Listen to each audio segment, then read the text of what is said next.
doing our educational series here. Today I want to talk about Flagstone a little bit. So at this project we have a couple pathways out of Flagstone. We have a couple different materials we're using here for the bases and all sorts of stuff. So I'd like to kind of show you around and show you how I laid this out, So we really start from, if you want to pan off that way, I want to see the driveway. So, we have this access way coming up the driveway. You park your car here, I imagine you get out of the car. So I wanted part of our pathway to be here, right? This backyard was just concrete before, full of concrete. Some people do that for certain reasons, basketball courts, whatever. We wanted a much more natural look than just a bunch of concrete. There were literally no spaces for planters, no nothing. So we ripped all of it out. We didn't need to do much grading, just a little bit of grading to make the slope come back this way. We had to raise up the level a little bit because the concrete was very thicker than we thought. So we had to raise that level up a little bit and just kind of grade it how it was before, back toward the driveway, so that rain and all that will collect, get into the ground, but also come back this way, and some of the plants will absorb some of it. So we got all sorts of things working in our favor for drainage here. Good slope down the driveway too, so that's nice. So if we come this way, you have your garage here. So I wanted access to the side of the garage first off. We don't need to get into the garage entirely too often, so I don't need 20 pathways to come to the garage.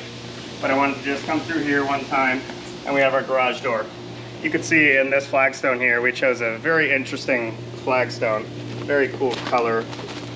You'll get a little shine in there, you'll get a little coppery feel to it. This is kind of, a lot of these pieces are a little bit brighter than what we would normally use. I'm very biased towards black and gray, as you can see in my outfit here. So I like my darker colors and stuff, but it's a very clean, nice looking flagstone, and it's countered very nicely with the gravel we have here. So coming back this way, let's kind of re-walk the path here so we can see the ideas. What I always think with is, right when I come to a property, I have a big blank slate, it's just concrete. Where am I going to put things and why am I going to put things there, right? So I have, coming through this way, I have my nice little meandering path. This was actually adjusted a little bit by the customer midway, and a very good idea. She kind of brought it a little bit back this way more and a little bit back out toward the patio. It's a really cool idea. So, we think coming from the driveway, can I easily get to the patio, right? That's another thing. Now, where is my patio going to go and why, right? This is our main access point from the house, sliding door right here, right? So I think easiest way to get some usable space, I don't want to walk way over there, right? It's like with pools and stuff too. If your pool is really far away from your house or really far away from your door, you're not really going to want to go there very often. It's just a fact. So I think, right when I walk out the door, I want to basically almost be on my patio, right? And I want to get it into the corner here so we can still kind of walk out and kind of see the yard from inside here. So, kind of from this point over is your patio, right? So if this door is open, I'm walking straight up into here, right? And I can walk straight out if I want to, get to my fruit trees. The customer had some existing fruit trees that we planted. We planted all these in the dead heat, which we need to do sometimes, and that's fine, and we warranty our plants. So a couple of them are wilting a little bit, but they're looking pretty solid for planting in 100 damn degrees.